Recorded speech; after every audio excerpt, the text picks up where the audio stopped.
Doctor ortho Ayurvedic oil और capsule. अब दर्द भी घुटने टेकेगा। कोलकाता में दिखे 7 ड्रोन। जम्मू कश्मीर के एलजी पुंछ ब्रिगेड हेडक्वार्टर पहुंचे। कांग्रेस का सवाल, पहलगाम हमला करने वाले आतंकी क्यों नहीं पकड़े गए।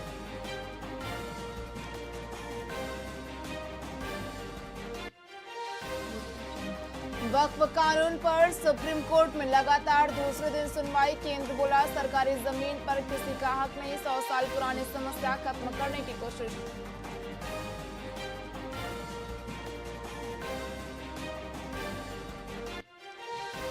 मध्य प्रदेश कांग्रेस अध्यक्ष जीतू पटवारी का भाजपा पर हमला का लोकतंत्र की मूल धारणा है सब सवाल जवाबदेही और जिम्मेदारी, लेकिन भाजपा उसे नकारती है।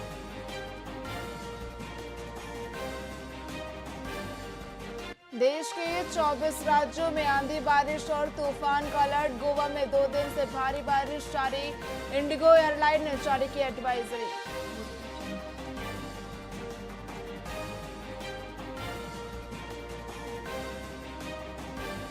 पाकिस्तान में सिंध के गृह मंत्री का जलाया घर। सिंध नदी का पानी डाइवर्ट करने की स्कीम के खिलाफ प्रदर्शन, इसी दौरान भड़की हिंसा।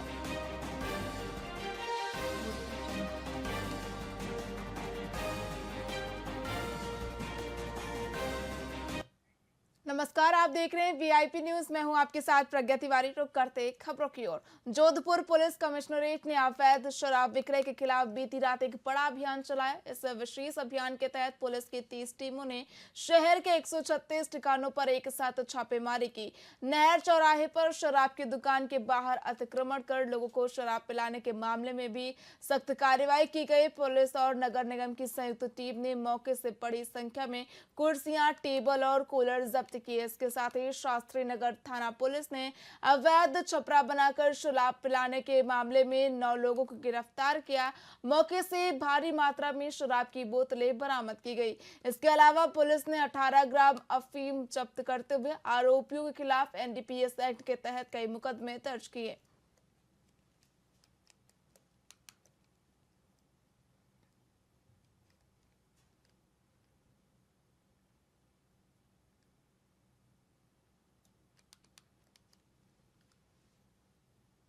राजगढ़ क्षेत्र के पिनान में दिल्ली मुंबई एक्सप्रेसवे पर आबकारी विभाग ने एक बड़ी कार्रवाई की है। विभाग ने हरियाणा से गुजरात ले जाई जा रही हरियाणा ब्रांड की 200 पेटियों की शराब को पकड़ा। जानकारी के मुताबिक ट्रक के अगले हिस्से में शराब की पेटियां भरी हुई थी, जबकि पीछे फर्नीचर का सामान रखा था, जिससे शराब की तस्करी को छिपाने की कोशिश की गई।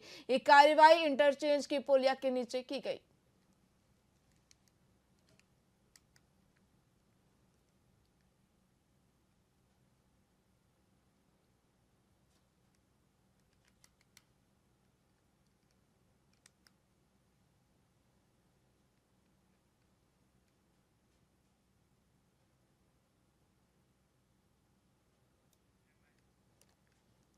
टोंक कलेक्ट्रेट को बम से उड़ाने की धमकी भरे ईमेल मिलने के 12 घंटे बाद बम निरोधक टीम की छानबीन में कुछ नहीं मिलने के बाद जिला प्रशासन ने राहत के सांस ली। बम निरोधक टीम ने टोंक कलेक्ट्रेट और उसके आसपास के जगहों पर अपने उपकरणों और डॉग की मदद से बारीकी से तलाशी ली। कहीं भी कोई संदिग्ध वस्तु नहीं मिली।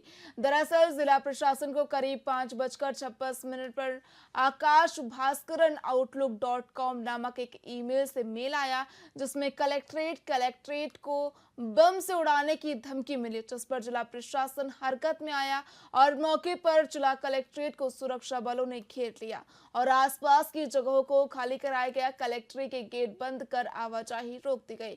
पुलिस की टीमों ने कलेक्ट्रेट परिसर और उसके आसपास की छानबीन शुरू कर दी। कई घंटों की मशक्कत के बाद भी वहां कोई आपत्तिजनक संदिग्ध वस्तु नहीं मिली।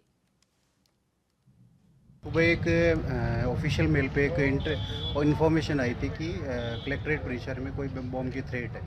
तो वो सूचना के तुरंत बाद में हमारी जो पुलिस और प्रशासन की जो टीम थी वो यहाँ पे तुरंत पहुंची और पूरे जो परिसर था उसको इवैक्यूएट किया और जो सारा परिसर था, सारे जो कर्मचारी या काम कर रहे उनको खाली कराया।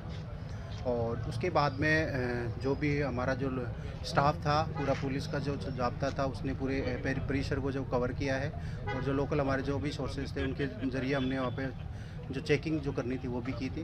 उसके बाद में जब हमने इसको और जो थी थ्रेड थी उस पर जो BDS जो हमारी टीम थी जो कोटा से आनी थी, जो पहले क्योंकि भीलवाड़ा में एक थ्रेड थी इसलिए टीम पहले वहाँ गई और उसके बाद में अभी टीम यहाँ पे आई है। उसके बाद में इस टीम ने यहाँ पे चेक किया है और अभी इन्होंने पूरे परिसर को चेक कर लिया है, जैसे किसी प्रकार की थ्रेड ये जो सस्पेक्टेड जो चीज़ थी वो यहाँ पे नहीं मिली है, तो पूरा परिसर अभी सेफ है इनके द्वारा। निश्चित तौर पे जिस तरह से हमें सूचना मिली थी कि भाई यहाँ जो कोई RDX प्लांट करके कोई थ्रेट आई है कलेक्ट्रेट में, तो जैसी सूचना मिली थी तो हम लोगों ने आके यहाँ जो स्टाफ को बिल्कुल जो भी थे यहाँ पे उनको सबको कैंपस को खाली करा दिया। इवन हमने इसके आसपास के एरिया को भी खाली करा दिया। तो वाजिब है कि यहाँ जो आसपास जो लोग थे उनको एकदम इस तरह की रही कि भाई कोई खौफ जैसा तो हालांकि नहीं था, हम लोग उनके लिए मौजूद थे। बाकी स्थिति कुछ ऐसी बनी थी कि जिसमें थ्रेट थी तो थ्रेट की संभावना सभी तरह की थी। जिस तरह की हमारे सीनियर ऑफिसर हमको गाइडेंस दे रहे थे उसके हिसाब से हमने पूरा इस कैंपस को खाली करा रखा था और उसके चलते जो 3:30 बजे का था उसमें हमने कैंपस को और उसके आसपास के एरिया को पूरे खाली करा रखा था। अगर मान लो बाय द वे इस तरह की कोई स्थिति बनती तो भी जनहानि को हम रोक सकते थे, ऐसा हमने स्थिति बना ली थी। बाकी जो टेक्निकल टीम्स हैं वो जैसा बताया आपको कि भाई और भी जगह थ्रेट थी तो उनको चेक करती हुई आ रही थी। अब वो टीम आ चुकी है और उन्होंने हमको ओके रिपोर्ट दे दी है, इस तरह की कोई चीज़।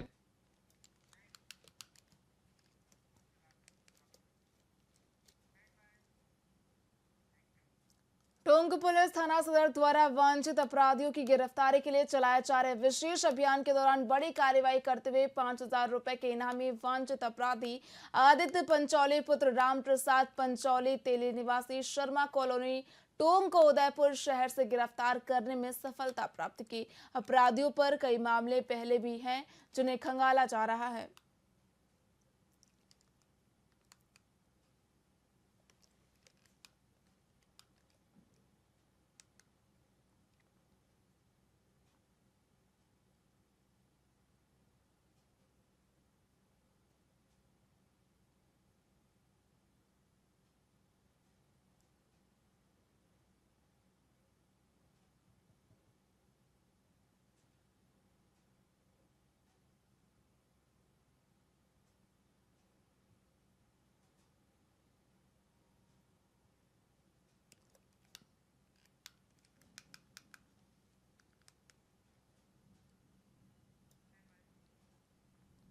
बाईस मई को प्रधानमंत्री नरेंद्र मोदी के बीकानेर जिले के दौरे को देखते हुए केंद्रीय कानून मंत्री अर्जुन राम मेघवाल, बीजेपी के प्रदेश अध्यक्ष और पूर्व प्रदेश अध्यक्ष और अन्य जनप्रतिनिधि पलाना पहुंचकर व्यवस्था का जायजा ले रहे हैं।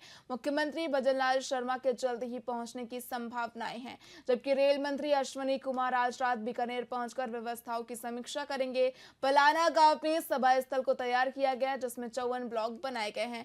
इनमें से VVIP, मीडिया और महिलाओं के लिए आरक्षित ब्लॉक शामिल हैं।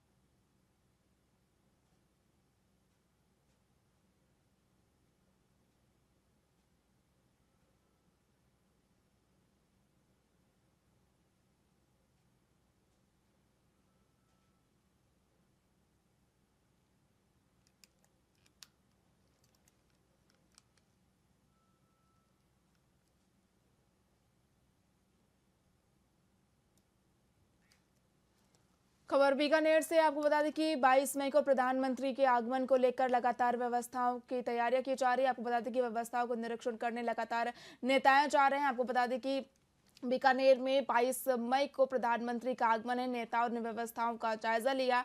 वहीं मुख्यमंत्री का भी जाना संभावित है। मुख्यमंत्री भजनलाल शर्मा के जल्द ही पहुंचने की संभावनाएं जताई जा रही हैं, जबकि रेल मंत्री अश्विनी कुमार आज रात बीकानेर पहुंचकर व्यवस्थाओं की समीक्षा करेंगे। पलाना गांव में सभा का आयोजन किया जा रहा है। सभा स्थल को तैयार किया गया जिसमें 54 ब्लॉक बनाए गए हैं। इनमें से VVIP, मीडिया और महिलाओं के लिए आरक्षित ब्लॉक शामिल हैं। आपको बता दें कि 22 मई को प्रधानमंत्री नरेंद्र मोदी बीकानेर आएंगे, जिसको लेकर तैयारियां की जा रही। वहीं नेताओं की ओर से भी व्यवस्थाओं का जायजा लिया जा रहा है। मुख्यमंत्री भजन लाल शर्मा की ओर से भी जो है व्यवस्थाओं का जायजा लिया जाएगा। आपको बता दें कि पलाना गांव में सभा का आयोजन किया जा रहा है, जिसमें 54 ब्लॉक बनाए गए हैं।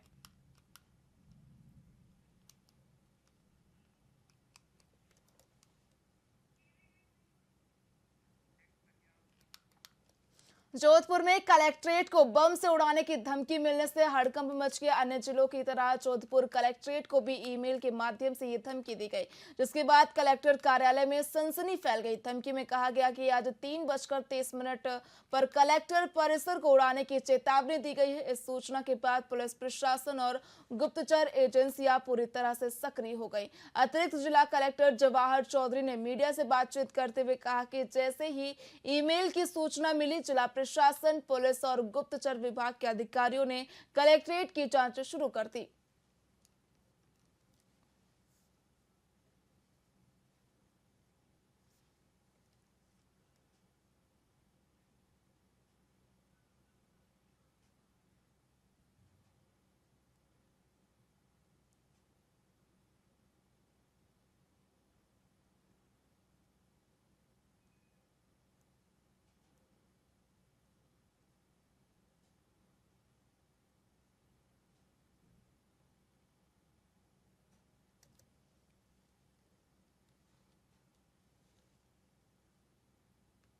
इसमें हमारे को सीआईडी ऑफिस से एडिशनल एसपी साहब ने मेरे को बताया कि साहब इस तरह का एक मेल आया है, जिसके अंदर जोधपुर कलेक्ट्रेट के अंदर बम होने की और 3:30 बजे का टाइम बताया वगैरह।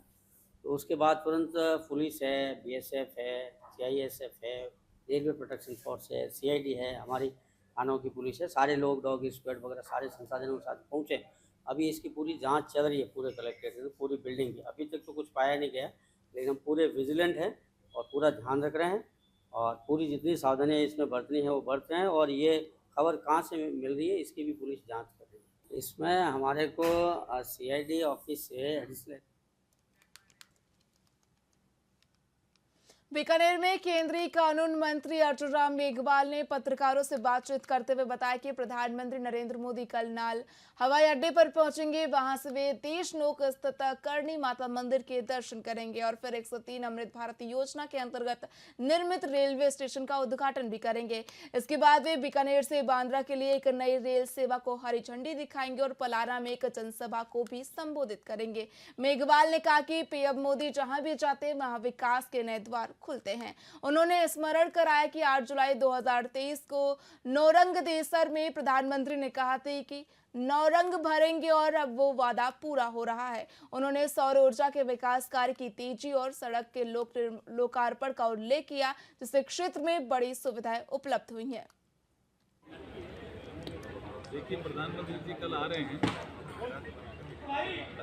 नाल एयरपोर्ट पे आएंगे। उसके बाद वो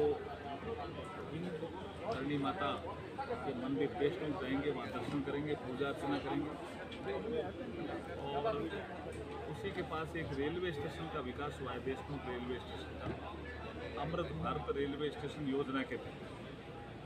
तो वो उनका लोकार्पण करेंगे। ऐसे 103 रेलवे स्टेशन हैं देश भर में, 18 राज्यों में, उनका लोकार्पण का कार्यक्रम होगा। एक ट्रेन को भी वो हरी झंडी दिखाएंगे। बीकानेर मुंबई एक ट्रेन नई चालू करेंगे, उसको हरी झंडी दिखाएंगे। क्या बोलते हैं, अभी इस समय देश को सबको एक स्वर में बोलना।